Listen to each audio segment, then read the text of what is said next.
Have you ever wondered whether your personal spiritual practice can ripple outward and positively change the lives of your loved ones? Have you questioned whether deep transformation requires dramatic conversations or whether silent presence alone could do the work? And can your path, walked humbly and sincerely, offer light to your entire household without you ever saying a word? Welcome back to the channel.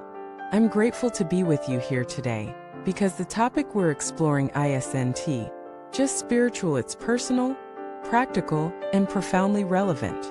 It's about the invisible influence your inner work has on the people closest to you.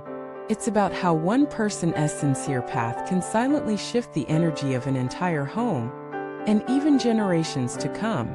So many people feel isolated in their spiritual journey.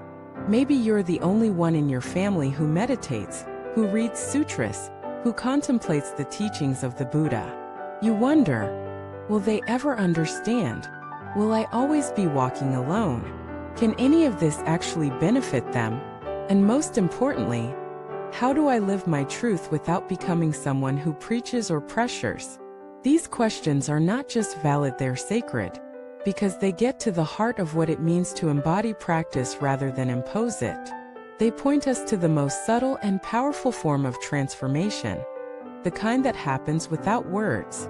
Let us begin with the first truth. Energy speaks louder than words. Every thought you think, every emotion you process, every intention you hold vibrates through your being and into your environment. You don't need to wear robes or chant aloud for people to feel your peace. When you're steady, they sense it. When you're compassionate, they respond.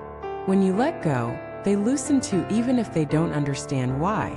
This is because humans are wired for resonance. We mirror the nervous systems of those around us. So if you bring a grounded, calm, loving presence into a space, you're creating a field of safety. People feel that. And in that safety, they begin to open, soften, heal. Let me share a story. A woman named May had been practicing mindfulness and chanting for many years. Her husband was a pragmatic man, not interested in Buddhism, meditation, or spirituality. He supported her practice but never engaged with it. She never tried to convince him. But over the years, something began to change. When he was angry, she didn't react. When he was anxious, she stayed calm. When he struggled, she listened without fixing. Slowly, his own reactivity softened. He started sitting quietly next to her in the mornings. One day, he asked her to teach him how to breathe through his stress. Not because she lectured, but because she lived the practice. This is the power of quiet transformation. You see, when you argue with someone about beliefs, you create resistance. But when you embody peace, you create curiosity. People might resist ideas, but they're drawn to presence. And presence is cultivated in silence, in meditation, in prayer, in your invisible moments. So if you're walking the path alone in your family, know this: you are never truly alone. Every time you choose patience instead of irritation, every time you forgive rather than retaliate, every time you breathe deeply rather than explode, you're planting seeds. Your children see it. Your partner feels it. Your parents sense it. Even if no one acknowledges it aloud, something shifts. And what about the fear of being judged? That's real. You might feel awkward lighting incense when no one else in your house does. You might feel misunderstood when you skip the gossip or take a vow of silence for a day. You might feel distant at times from those who don't share your path. But remember this: your integrity is the teaching. Not your words, not your rituals. Your integrity. When you stay rooted in compassion, kindness, and humility, people don't need to understand your practice to benefit from it. They just feel safer around you, more accepted, less judged, more inspired to slow down. And if you do choose to share something, a quote, a teaching, a practice, do it with openness, not expectation. Here is something that helped me. Maybe it will help you. No pressure, no agenda, just offering. Now let us talk about karma. According to Buddhist teachings, when one person in a family cultivates virtue, wisdom, and compassion, the merit ripples outward. The positive karma you generate is not limited to you. It supports your entire karmic circle. Think of it like a lamp in a dark house. You light one room, but the glow seeps under the door, into the hallway, into other rooms. Eventually, the whole house softens with that light. When you dedicate your practice not just for your own liberation but for the liberation of all beings, especially your family, the power amplifies. Chanting for their peace, meditating for their clarity, offering your merit after every sit. This is not wishful thinking.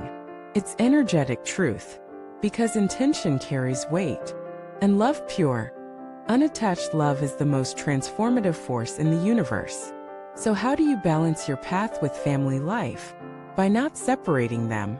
Don't treat your spiritual life as something you escape to. Make it part of your daily rhythm. Let it infuse your cooking, your cleaning, your conversations. Let it be in your laughter, your silence, your bedtime rituals with your kids.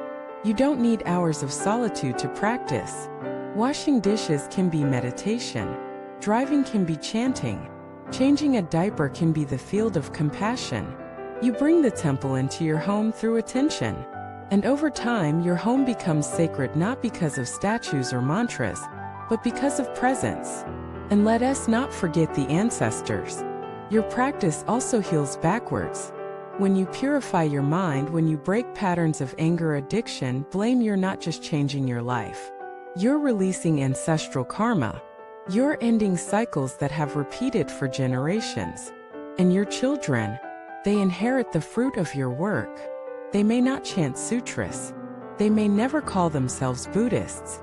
But they carry your peace in their nervous systems. They carry your resilience in their bones.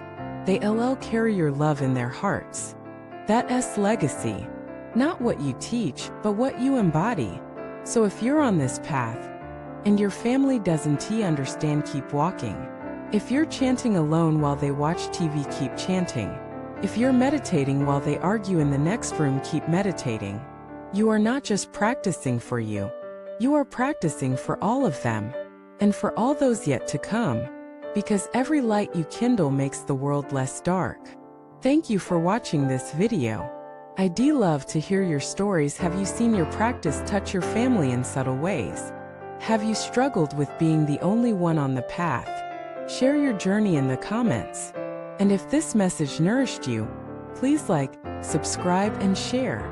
Let us continue walking this beautiful, silent path of transformation together.